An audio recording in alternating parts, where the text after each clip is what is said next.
Hello, this is wmpyr. For today's lesson, I want to talk about something that's a little bit more on the complex side.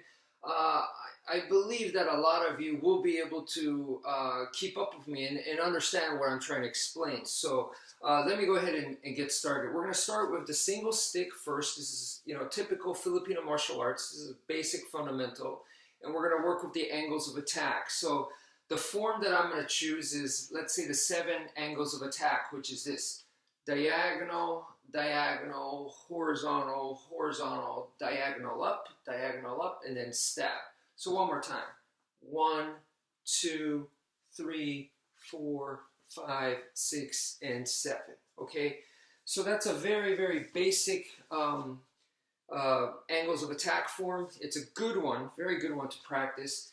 And so now we're going to go to the blade. Okay? We're going to go to the training knife. There's 2 big differences when going from that stick, single stick, to this knife right here. What is it? First of all, I think it's obvious, length, right? And then number 2 is this has a blade.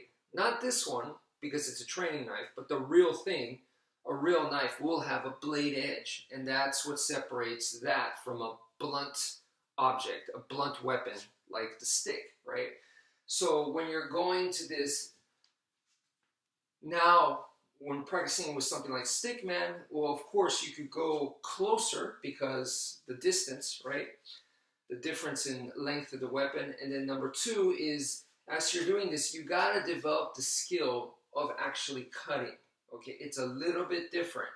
You can't just, now hit stuff like this, boom, like you do with the stick and hammer stuff.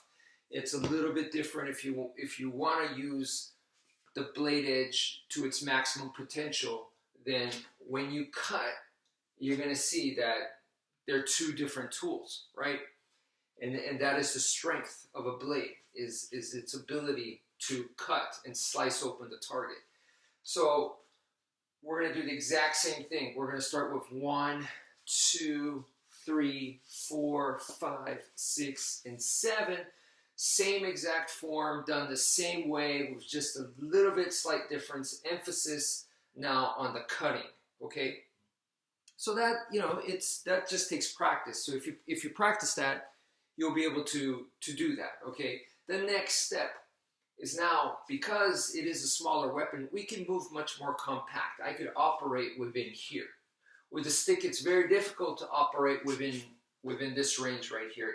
A lot of times it gets in the way. I've seen some fighters just throw it out when they're sparring full contact. And I recommend people not to do that, to learn some basic skills to be able to use the stick even here. But I completely understand where that comes from, okay? And I used to do that myself.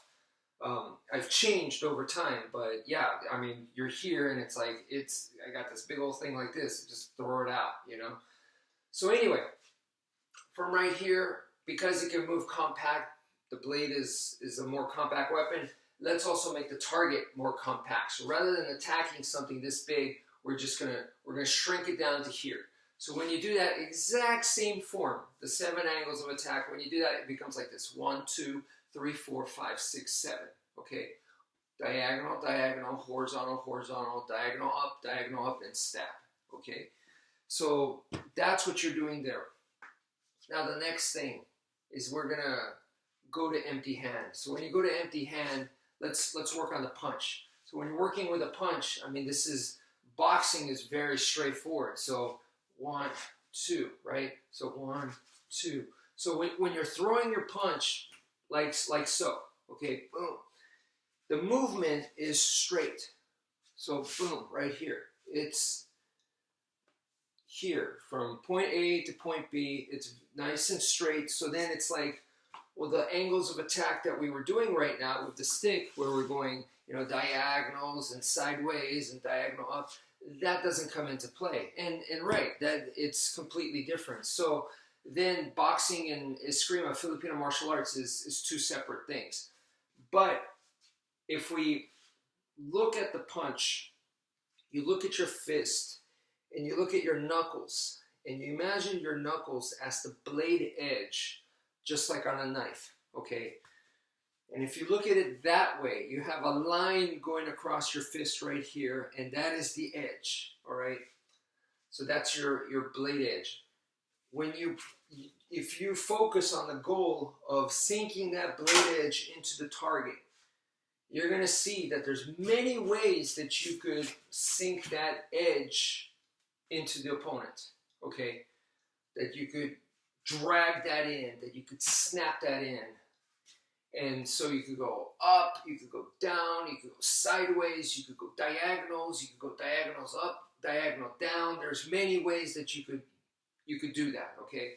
So when you start doing it that way, then now the angles of attack come into play. Now we just linked together Filipino martial arts with Western boxing. Okay, so when you throw your punch, rather than just going straight like this, bam, right there, think about right here, I dig the knuckle in, and that was sideways, that's diagonal down, okay, diagonal up, so think about that. Why would I go diagonal up? Maybe I want to elbow, then come close, you know. Why would I go downwards, go down, and then maybe there's an elbow shot that I want to land to the solar plexus, and maybe I was going for a takedown the whole time. So it links, it gives you the direction, and then that direction kind of plays with your next move, whatever that may be. So please play around with that. Thank you for watching, and take care, folks.